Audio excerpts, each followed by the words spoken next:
Well, I basically encountered several young men a few years ago who had been taking the medicine Finasteride for male pattern hair loss. They had been losing some hair and were concerned about it. They didn't want it to progress, and so they decided to take this medicine for cosmetic reasons.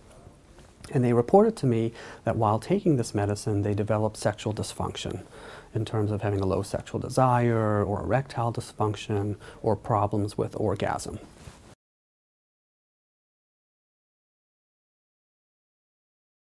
Well, out of the 71 men that I spoke to, the sexual dysfunction ranged from about 70% with problems with orgasm all the way up to 94% with low sexual desire. And it turns out that almost all of these men had multiple sexual function problems. So not just the sexual desire, but they also had the arousal difficulties, erectile function, and orgasm problems.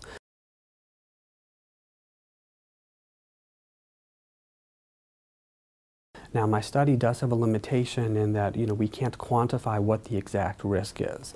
I can't tell a man whether you have a 1 in 100 chance or a 1 in 1,000 chance of developing persistent sexual dysfunction, but it's pretty clear that there is a relationship here. So I think it's very important that doctors who are considering prescribing this medicine to men talk about this possible risk that exists, and that just young men know that this risk does exist, so that this will help in their decision making of whether or not they would like to take this medicine.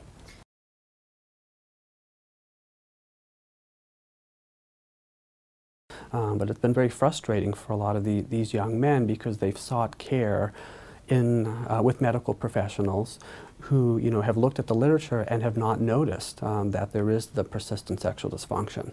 So a lot of these patients have been told to see psychiatrists, psychologists, that it's all in your head, and then this of course makes them more frustrated because they don't really think that this is psychological. They think this is due to the medication.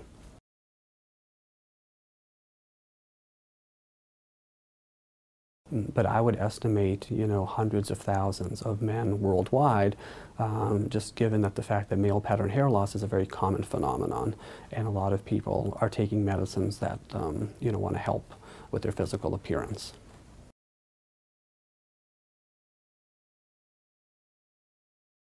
So the medication Finasteride is a type of 5-alpha reductase inhibitor, and it blocks the conversion of testosterone to a more potent androgen called dihydrotestosterone.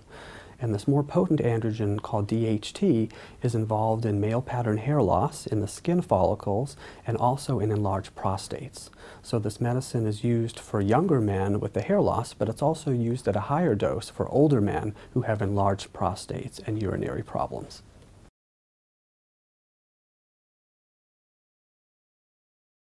Well, it actually seems quite variable. So I've had some people report the persistent sexual dysfunction only after using the medicine for less than a week, and I've had other men who have used the medication for over 10 years.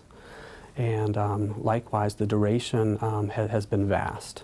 So we have about 20% of patients who I interviewed had had persistent sexual dysfunction for over 5 years, which really makes you wonder, is the persistent sexual dysfunction possibly permanent?